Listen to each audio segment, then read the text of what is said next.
Hello friends. Achiever junctions के answer writing कार्यक्रम right and rise में आपका एक बार फिर से स्वागत है। उम्मीद है आप स्वस्थ होंगे और अपनी मुख्य परीक्षा की तैयारी को बेहतर बना रहे होंगे। साथियों, यूपीपीसीएस 2025 मुख्य परीक्षा एवं अन्य मुख्य परीक्षाओं पर केंद्रित इस कार्यक्रम के 10 खंडों के सीरीज का 6वां वीडियो है। अपने इस वीडियो में हम उत्तर लेखन के एक और महत्वपूर्ण घटक भाषा शैली पर चर्चा करेंगे।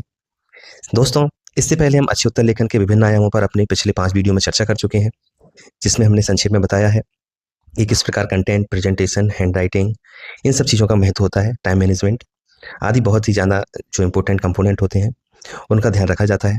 अगर आप हमारा पहला वीडियो देख रहे हैं ये वाला, तो आपसे अनुरोध है कि आप सीरीज़ के पिछले सभी वीडियो देख लें और उसके बाद ही इस वीडियो पर आएँ, ताकि आपके मन में पिक्चर है जो स्पष्ट हो सके कि एक आंसर राइटिंग के लिए आपको किन-किन चीज़ों को ध्यान में रखना है और हम आगे किन-किन चीज़ों पर और चर्चा करने वाले हैं। चलिए फिर आगे चर्चा करते हैं। साथियों, भाषा शैली उत्तर लेखन का वह महत्वपूर्ण भाग होता है, जो आपके उत्तर को अधिक स्पष्ट, प्रभावमान और रुचिकर बनाता है। अगर आपकी भाषा शैली बेहतर होती है, तो यह एग्जामिनर को ज़्यादा आकर्षित करती है, तो आपको निश्चित ही अच्छे अंक मिलने होते हैं इससे। मुख्य परीक्षा की जो तैयारी करते हैं, वह जानते हैं कि हिंदी के प्रश्न पत्र में भाषा शैली का कितना महत्व है। आप औपचारिक, अनौपचारिक पत्र लिखते हैं, सरकारी, अर्ध सरकारी पत्र है, तो इन सब में भाषा शैली बहुत ही इंपॉर्टेंट होती है। अगर आप संक्षेपण लिखते हैं, जो आता है आपका 30 नंबर का रहता है, तो संक्षेपण में भी आपको भाषा शैली का ध्यान रखना होता है कि वह प्रवाहपूर्ण है कि नहीं है। तो हिंदी में तो महत्व है ही भाषा शैली का, उनकी अशुद्धियों का, शब्दों का। उसके साथ-साथ आप निबंध में भी आप देख सकते हैं कि अगर आप एक निबंध लिख रहे हैं और आपने स्टार्टिंग से लेके लास्ट तक भाषा शैली को बेहतर बनाया है, एक प्रवाह है, आपकी बातों का इंटरकनेक्शन जो रहता है, पहले पैराग्राफ में आपने क्या लिखा है, दूसरे में क्या लिखा है और पहले से लेके लास्ट तक आपकी चीज़ें बंधी हुई हैं कि नहीं, आपने जो कंटेंट प्रस्तुत किया है वो एक-दूसरे से कनेक्टेड है कि नहीं।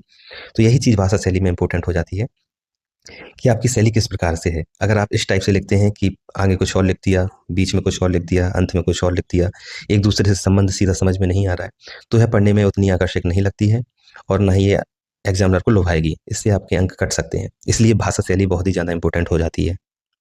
साथियों, तो अब प्रश्न उठता है कि किस प्रकार की भाषा शैली उपयुक्त होती है? हम किस तरीके से लिखें, जो एग्ज़ामिनर को लुभाए, हमें अच्छे अंक प्रदान करे और हमें भी पढ़ने में अच्छा लगे?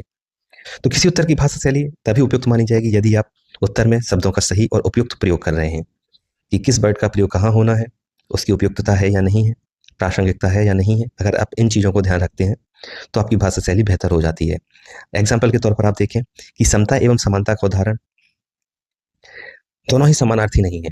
समता का एक अलग अर्थ होता है और समानता का अलग अर्थ होता है। दोनों एक दूसरे के स्थान पर प्रायः प्रयुक्त होते दिखते हैं, किंतु दोनों के वास्तविक अर्थ अलग-अलग होते हैं। ऐसे में अगर जहाँ आपको क्षमता यूज़ करना है, तो आपको वही लिखना होगा और समानता लिखना है, तो वही यूज़ होगा।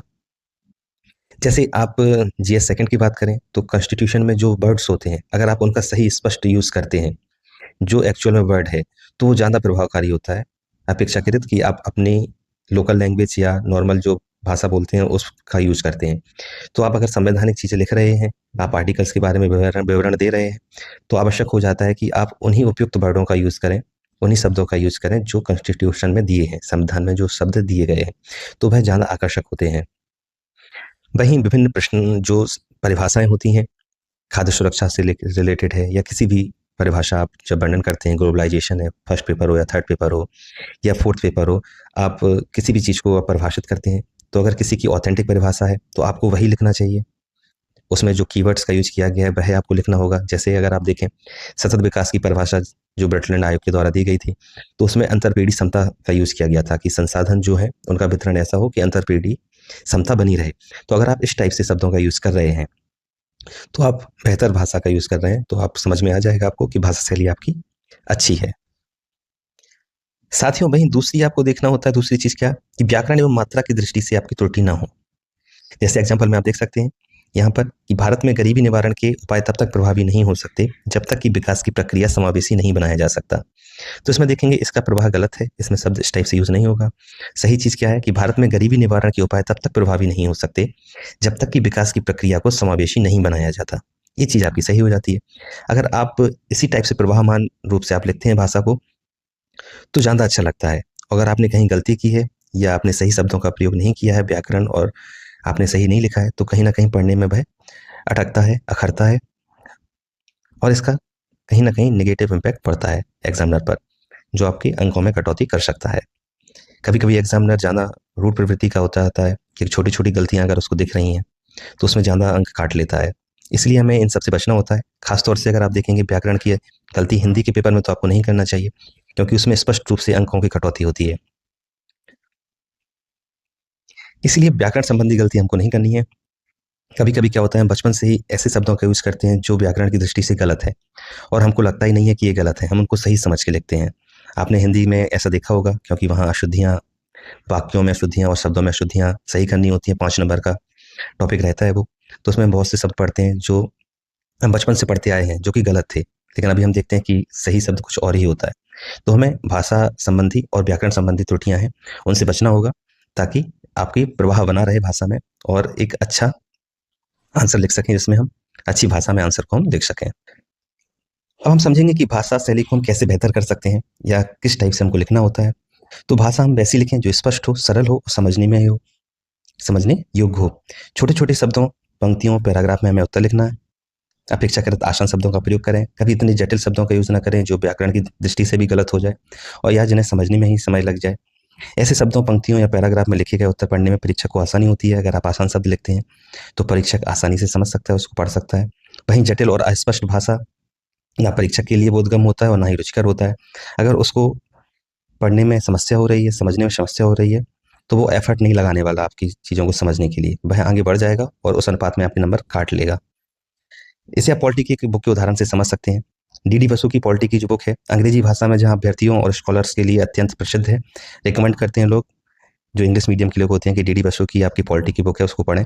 वहीं अस्पष्ट और जटिल अनुवाद के कारण हिंदी माध्यम के जो अभ्यर्थी हैं उनके लिए रिकमेंड नहीं की जाती है, क्योंकि बहुत ही ज़्यादा जटिल हो जाती है। उसकी शब्दावली इतनी कठिन कर देते हैं कि हिंदी माध्यम के लोगों को वह समझ में नहीं आती है। इसलिए इसका इंपॉर्टेंस बढ़ जाता है कि आप किस टाइप से आपकी भाषा आप लिख रहे हैं और किस टाइप से नहीं। यूपीएससी में भी आप विवादों में देख सकते हैं कि इंग्लिश में जो क्वेश्चन बनता है उसका अनुवाद अगर हिंदी में इस टाइप से होता है कि वो समझ में नहीं आता है, बच्चों को काफ़ी जटिल हो जाता है। तो हमको खुद पढ़ने में समस्या आती है। अगर आप सीसेट में बात करें, जो पैराग्राफ्स वगैरह आते हैं उनका इंग्लिश से हिंदी ट्रांसलेशन होता है, तो उसको पढ़ने और समझने में हमको समस्या आ जाती है। हम समझ नहीं पाते हैं और गलतियाँ कर देते हैं। तो आप ये समझिए कि एग्जामिनर भी इतना एफर्ट नहीं लगाने जा रहा है। तो आपको भाषा शैली आपको सिंपल सी रखनी होगी, स्पष्ट रखनी होगी। बेहतर शब्दों का प्रयोग करना होगा जो एकदम अंदर तक जाके चोट करें और जो एग्जामिनर है उसको लुभाए, ताकि आपके अंकों में ठीक-ठाक बढ़ोतरी हो सके। अगर नहीं हो रही है तो कम से कम कटौती तो ना हो इस आधार पर। साथियों, जब आंसर राइटिंग आप लिखें तो टू द पॉइंट शैली में लिखने की आदत विकसित करें। भाषा शैली यदि लच्छेदार, गोलमोल या घुमाकर लिखी गई है तो परीक्षक को कम लुभा पाती है। वहीं आपकी शैली यदि जो पूछा गया है और जितना पूछा गया है को ध्यान में रखकर आप अगर लिख रहे हैं तो ज़्यादा प्रभावकारी होती है, क्योंकि आपके पास इतना टाइम भी नहीं होता है कि आप उनको ज़्यादा घुमावदार लैंग्वेज में लिख सकें। खासतौर से जीएस के क्वेश्चंस में, क्योंकि क्वेश्चंस बहुत ज़्यादा होते हैं, हमें विभिन्न डायमेंशंस दिखाने होते हैं, अलग-अलग चीज़ें, तो आप टू द पॉइंट्स आपको लिखना होता है। कम से कम शब्दों में आप कैसे लिख सकते हैं, उस पर हमको फोकस करना होता है। इसलिए टू द पॉइंट शैली में आप लिखेंगे तो ज़्यादा अच्छा होगा। अगर आप पैराग्राफ शैली में ज़्यादा लिखते हैं तो आपको समय ज़्यादा लगेगा, आप कंटेंट कम दे पाएँगे, क्योंकि उसमें एक्स्ट्रा वर्ड्स जुड़ जाते हैं, जो आपकी लैंग्वेज को एक रूप देते हैं। उसमें आपको जो एक्स्ट्रा वर्ड लिखने होते हैं उसमें समय भी लगता है और उसका कोई ज़्यादा इंपॉर्टेंस भी नहीं हो पाता है, क्योंकि जो मुख्य चीज़ है, जो मुख्य कंटेंट है, वह आप कहीं न कहीं कम हो जाएगा। इसलिए टू द पॉइंट शैली में लिखने की कोशिश करें, ज़्यादा डायमेंशंस से लिखने की कोशिश करें और अधिक विविधतापूर्ण लिखें। साथियों, अब हम जानेंगे कि अच्छी भाषा शैली का विकास किस प्रकार किया जा सकता है। तो आपको यह समझना होगा कि अच्छी भाषा शैली के लिए आपको स्टैंडर्ड बुक्स अथवा एनसीईआरटी हैं, उन सबको अपनी पढ़ाई का आधार बनाना होगा। उन सब में जो आपको शब्दावली मिलेगी, जो आपको परिभाषाएँ मिलेंगी, वो ऑथेंटिक होंगी। तो उन्हीं चीज़ों को अपने नोट्स में शामिल करें, ताकि आपकी शब्द और भाषा की आपको उपयुक्त समझ विकसित हो सके आप में। जो सामान्य पुस्तक हैं और बहुत से नोट्स होते हैं, कभी-कभी उनमें भाषा, शब्द, व्याकरण संबंधी बहुत सी त्रुटियाँ होती हैं, परिभाषाएँ गलत-गलत होती हैं, तो आप उन सब से बचें। स्टैंडर्ड्स बुक ही पढ़ें। अगर आप किसी भी चीज़ को पढ़ लेते हैं और आप समझ नहीं पाते हैं कौन सा सही है, कौन सा गलत है, तो इससे आपको नेगेटिव इम्पैक्ट आप पर पड़ना होता है इससे। इससे आपकी समस्या बढ़ ही जाती है, क्योंकि हमें पता ही नहीं होता है क्या सही है, क्या गलत।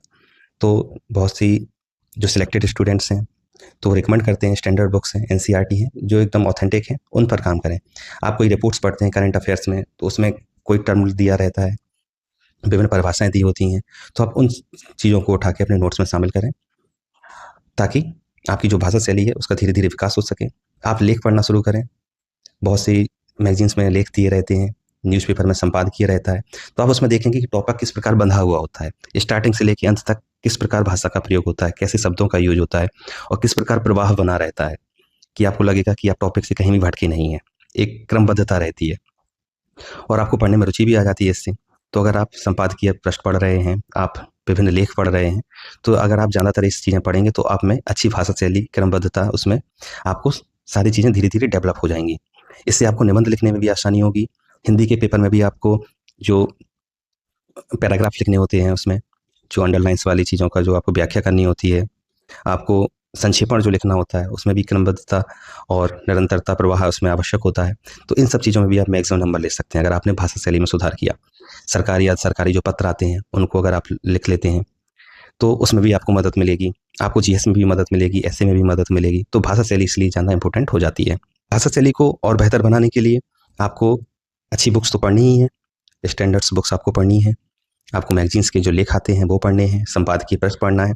उसके साथ-साथ निरंतर उत्तर लेखन भी करना है, क्योंकि आप पढ़ के समझ तो जाएँगे कि किस प्रकार से भाषा होती है, लेकिन अगर आपने प्रैक्टिस नहीं की, तो वह काम नहीं आएगा। और एग्ज़ामिनर में आप जब एग्ज़ाम हॉल में बैठेंगे, तो एग्ज़ामिनर आपको यही देखेगा उसमें, आपकी कॉपी में कि किस प्रकार शब्दों का यूज़ हुआ है, किस प्रकार भाषा शैली का यूज़ किया गया है। तो आप संज्ञानात्मक स्तर पर तो सीख सकते हैं कि किस प्रकार भाषा शैली बनाएँ, लेकिन आपने प्रैक्टिस नहीं की, तो आपका उसका कोई फ़ायदा नहीं मिलने वाला है। आंसर राइटिंग ही आपको सभी मर्ज़ों की एक दवाई के रूप में है, रामबाण टाइप का, जिसमें आप सभी चीज़ों को डेवलप कर सकते हैं। भाषा शैली, content, presentation, handwriting, time management, इन सब चीज़ों को आप आंसर राइटिंग करके ही, इसकी प्रैक्टिस करके ही आप अपने आप में डेवलप कर सकेंगे। और अगर आप आंसर राइटिंग डेली करते हैं, तो आप खुद देखेंगे कि धीरे-धीरे आपका क्रमिक रूप से इन सारी चीज़ों का विकास आप में होता जा रहा है और आपकी भाषा शैली भी बहुत ज़्यादा बेहतर होती चली जा रही है।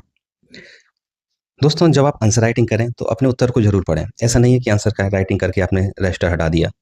आप उनका स्वयं से मूल्यांकन करें। देखें कि आपने किस टाइप की गलतियाँ की हैं, मात्रा संबंधी, व्याकरण संबंधी या भाषा शैली से जुड़ी आपने क्या चीज़ें गलत की हैं, जो आप बेहतर कर सकते थे। उन त्रुटियों को मार्क करें, ताकि उनका दोहराव ना हो और अगले क्वेश्चन जब आप लिखें, अगली बार जब आप लिखें, तो उन सब चीज़ों का ध्यान रखें कि यहाँ हमने गलती की थी, तो इस टाइप से हमें व्याकरण संबंधी या भाषा संबंधी गलती नहीं करना है। तो अगर आप इसकी भी प्रैक्टिस करते हैं, तो आप में धीरे-धीरे सुधार होता चला जाएगा। अगर आप स्वमूल्यांकन करते हैं और आपको तब भी समझ में नहीं आता है या कुछ-कुछ चीज़ें समझ में आ जाती हैं, तो अपने साथ-साथ दूसरों से भी सलाह लें। आपके जो शिक्षक होंगे, मित्र होंगे या पहले से जो कोई सिलेक्टेड व्यक्ति है, तो आप इन सभी से अपने आंसर का मूल्यांकन कराते रहें और उनसे परामर्श भी करते रहें कि किस प्रकार भाषा शैली में सुधार कर सकते हैं। उनसे इनपुट्स माँगें कि हम इसको किस तरीके से और बेहतर बना सकते हैं। तो अपने टीचर हैं, अपने मित्र हैं, अपने परिवार के सदस्य हैं, जो इन चीज़ों को समझते हों, उनसे आप ज़रूर परामर्श लें कि हम इसे कैसे बेटर बना सकते हैं। तो अगर आप अच्छी चीज़ों को देखते जाएँगे, तो आप धीरे-धीरे सीखते जाएँगे। आप टॉपर्स की कॉपियाँ देख सकते हैं कि उन्होंने किस प्रकार से लिखा है। कुछ ना कुछ आपसे बेहतर लिखा है, तो वह बेहतर चीज़ को आप अपना लें, ताकि आपकी भाषा शैली इन सब चीज़ों में आपका सुधार हो सके। तो इस प्रकार निरंतर सुधार की गुंजाइश अपने आप में बनाए रखें और कोई भी पॉजिटिव चीज़ अगर आपको दिख रही है, तो उसको स्वीकार कर लें, उसको ग्रहण कर लें। साथियों, जब आपको लिमिटेड समय में इतने सारे क्वेश्चन लिखने होते हैं, तो आपको बताया गया है कि आप टू द पॉइंट लिखें, तो उसमें कीवर्ड्स का बहुत ही ज़्यादा महत्व हो जाता है। इसलिए आपको महत्वपूर्ण जो कीवर्ड्स हैं, उनको नोट कर लेना चाहिए, उनकी एक लिस्ट बनाएँ और धीरे-धीरे लिस्ट को बड़ा करते जाएँ। GS first, second, third, fourth, कौन-सा वर्ड्स किस में यूज़ होता है, कौन-सी परिभाषा किस में यूज़ होती है। इन सबको अगर आप शामिल करते जाएँगे अपने नोट्स में और प्रैक्टिस करने के साथ-साथ उन चीज़ों को अपने उत्तरों में शामिल कर लेंगे, तो आप बेहतर स्थिति में होंगे। कीवर्ड्स आपकी जो भाषा शैली है, उसको प्रभावयुक्त, आकर्षक और प्रभावी बनाते हैं और जो कीवर्ड्स को अंडरलाइन जब आप करते हैं, तो वो प्रेज़ेंटेशन आपका बेहतर हो जाता है। तो जो एग्ज़ामिनर है, वह वही चीज़ देखता है कि आपने किन चीज़ों का यूज़ किया है। अगर आपने अच्छे वर्ड्स यूज़ किए हैं, जो अपने आप में एक बहुत ज़्यादा प्रभाव रखते हैं और उस क्वेश्चन के अकॉर्डिंग अगर आपने वो चीज़ लिखी है, तो वो पूरा परिभाषित कर देते हैं कि आप में विषय की समझ अच्छी खासी है। इसलिए कीवर्ड्स बहुत ज़्यादा महत्वपूर्ण हो जाते हैं। अगर आप इन चीज़ों का यूज़ करते हैं कीवर्ड्स का, तो आप धीरे-धीरे अपने आप में सुधार पाएँगे और आपका आंसर बहुत ज़्यादा बेहतर हो जाएगा। तो दोस्तों, इस वीडियो के माध्यम से हमने जाना कि आंसर राइटिंग में भाषा शैली का इम्पोर्टेंस कितना होता है। ना केवल ये जीएस के लिए, बल्कि हिंदी, ऐसे और सभी जीएस के लिए आपकी बहुत ही ज़्यादा इम्पोर्टेंट हो जाती है। अगर आपकी भाषा शैली बेहतर होगी, तो आपको जो एग्ज़ामिनर है, उसको लुभाएगी, तो आपको अंक भी अच्छे मिलेंगे, मैक्सिमम अंक आपको मिलेंगे। आपने कीवर्ड्स का यूज़ किया है, आपने बेहतर परिभाषाओं का जो ऑथेंटिक हैं, उन सब का यूज़ किया है, तो आपको कहीं न कहीं एग्ज़ाम में प्रॉफ़िट मिलेगा। इसलिए यह वीडियो आपके लिए महत्वपूर्ण हो जाती है। दोस्तों, अब हमारा जो प्रोग्राम है right and rice answer writing से जुड़ा हुआ, इसके अगले पार्ट में हम भूमिका और निष्कर्ष पर चर्चा करने जा रहे हैं कि किस प्रकार भूमिका प्रभावी होती है, फर्स्ट इंप्रेशन का काम करती है, और निष्कर्ष है उसके बाद जो एग्जामिनर आपको अंक देता है तो उसका प्रभाव किस प्रकार पड़ता है। तो अगले वीडियो में हम भूमिका और निष्कर्ष पर चर्चा करेंगे और देखेंगे कि किस प्रकार अच्छी भूमिका लिखी जा सकती है, अच्छा निष्कर्ष लिखा जा सकता है, इन सभी पर चर्चा करेंगे। दोस्तों, मुख्य परीक्षा से संबंधित जो यूपीपीसीएस 2025 की मुख्य परीक्षा आने वाली है, उससे संबंधित हमारा बैच चल रहा है आंसर राइटिंग प्रोग्राम, जिसमें हम प्रतिदिन तो 3 क्वेश्चन देते हैं और उनका मूल्यांकन, विस्तृत मूल्यांकन आपको मिलता है और उसका मॉडल आंसर भी आपको उपलब्ध कराया जाता है। और इसमें ध्यान रखा जाता है कि जो राइज एंड राइस कार्यक्रम के जो प्रमुख कंपोनेंट्स बताए जा रहे हैं आंसर राइटिंग के लिए, उनका डेवलपमेंट कैसे किया जा सके, जो आंसर राइटिंग की स्किल है उसको कैसे बेहतर किया जा सके, इस पे काम चल रहा है।